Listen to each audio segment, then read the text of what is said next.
I am in Florida to tour the University of Florida, where I went to school with my son and also for my niece's wedding. And walking around the campus that I went to school 30 years ago as a first generation college student who felt so intimidated and so overwhelmed and unprepared and scared and huge imposter syndrome, I wanted to kind of share with you a story about how I was able to push through that and what one person's conversation did for me.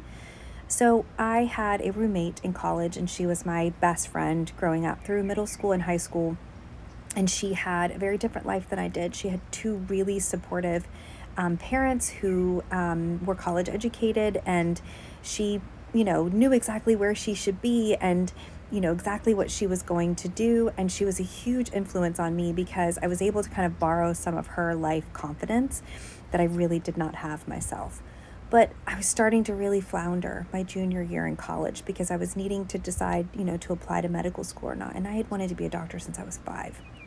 It was all I ever wanted to do, but I never saw anybody that really did it. And it was expensive and it was scary. And, I had a college counselor who was like, I just don't know that you have the grades for this.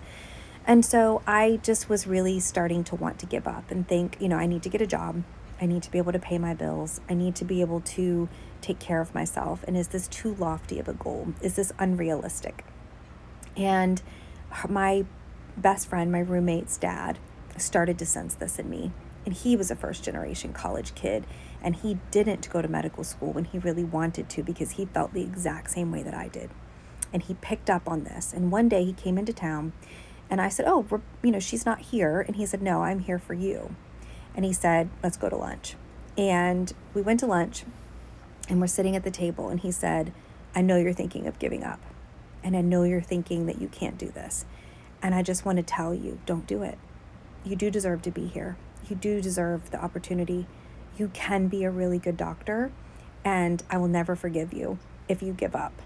And it was probably one of the most important conversations I've ever had in my life.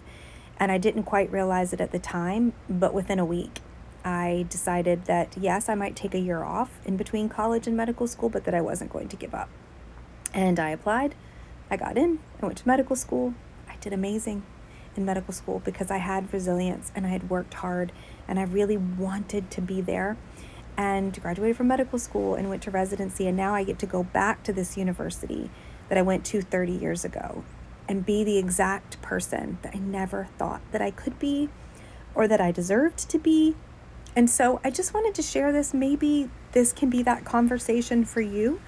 If you don't have a bill to take you to lunch and tell you not to give up, that you're worth so much more than that. And it doesn't matter if you've never seen anybody that's done it before. It doesn't matter if you don't have anyone that's supporting you. I'm supporting you. And if you need that encouragement, if you need that person to tell you, don't give up, because your future self will thank you for pushing forward when you think you can't. And I got to walk around that campus yesterday and feel for the first time as if I belonged.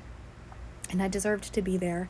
And I did exactly what I said I was going to do. And so thank you, Bill, for being that person for me. And I hope that this reaches someone who needs the same level of encouragement. But don't give up. You deserve it. And I hope you make it. Take care.